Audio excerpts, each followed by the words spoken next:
ఈరోజు సమోసా చేస్తున్నాను. ముందు గోధుమ పిండి, నేను మైదా కలపను, గోధుమ పిండితో చేస్తాను. బఠానీలు, ఉల్లిపాయ, బంగాళదుంప. 2 స్పూన్లు నూనె వేసాను. కొంచెం అల్లం వెల్లుల్లిపాయ పేస్ట్ వేసుకోవాలి ఫస్ట్. తర్వాత కారం, పసుపు, ధనియాల పొడి, జీలకర్ర పొడి, ఉప్పు. ఇదంతా కొంచెం వేగాక బఠానీలు వేసుకోవాలి.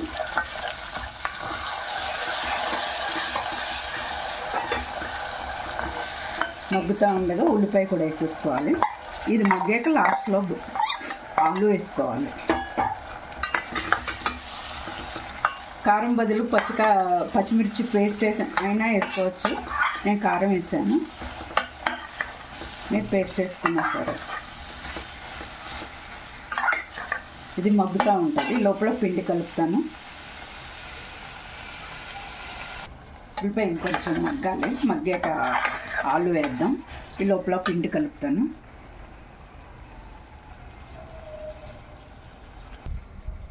గోధుమ పిండి, కొంచెం సాల్ట్ వేద్దాం, కొంచెం వాము వేద్దాం. వేడి నూనె వేసుకోవాలి. ఇందులో వేడి నూనె వేస్తే మెత్తగా వస్తుంది, సాగకుండా. గోధుమ పిండి కాబట్టి.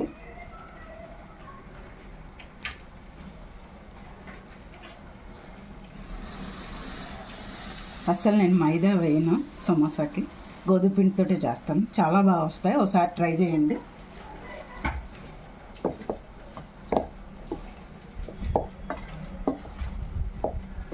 వేడి నూనె వేసాం కదా, కొంచెం వేడిగా ఉంటుంది. నీళ్ళు వేసి కలపాలి. తర్వాత కలుపుదాం. వేడి చల్లారాక ఆలు వేసేస్తున్నాను. ఉల్లిపాయ పెద్ద వేగక్కర్లేదు, కొంచెం మెత్తబడితే చాలు. ఒకసారి ఇలా ట్రై చేసి చూడండి, చాలా బాగుంటుంది ఈ కూర. మసాలాలు ఏమి ఉండవు, ధనియాలు, జీలకర్ర పొడి.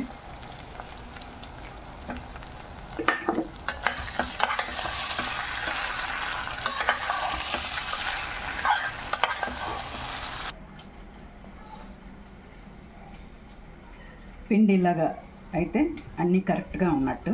ఇప్పుడు నీళ్ళు వేసి కలుపుదాం.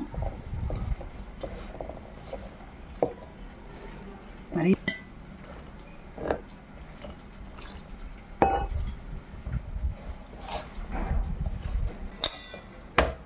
పిండి రెడీ అయిపోయింది.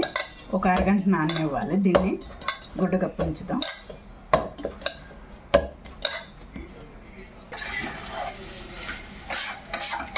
రెడీ అయిపోయింది. కొత్తిమీర జల్లుకొని తింపేసుకోవటమే.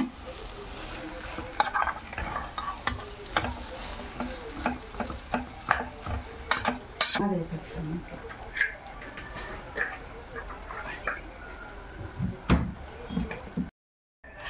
కూర రెడీ అయిపోయింది. కొత్తిమీర వేసాను.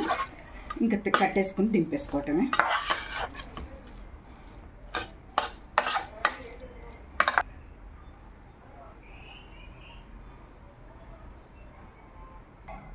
సమోసా చుట్టడం చూపెడుతున్నాను. చపాతీ ఇలా చేసుకోవాలి.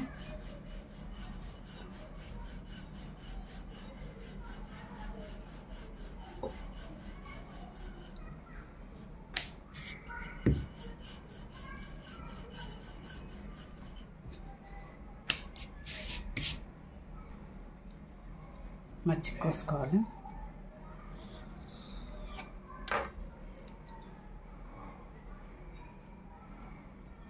మజ్జిగ కోసుకొని నీళ్ళతో తడుపుకోవాలి. చుట్టూ నీళ్ళు రాసుకోవాలి. రాసుకున్నాక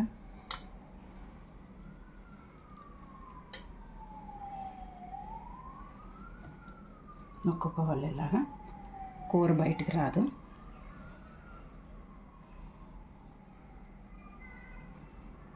నీళ్ళు రాసుకోవాలి, రాసుకోకపోతే అంటుకోవద్దు చపాతి. ఇంకోటి చేస్తున్నాను. నీళ్ళతో చుట్టూ తడుపుకోవాలి. కూర మధ్యలో వేసుకోవాలి.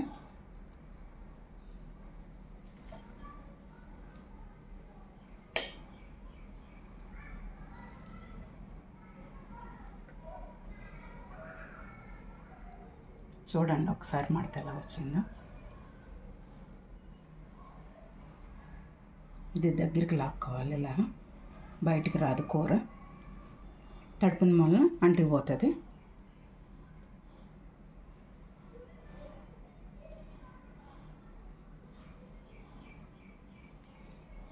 ఇలా చుట్టుకోవాలి. నూనె వేడెక్కలేదు, ఇంకా కొంచెం ఎక్కాలి. పెట్టాను నూనె,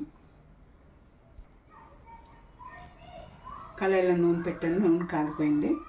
సమోసా వేస్తున్నాను.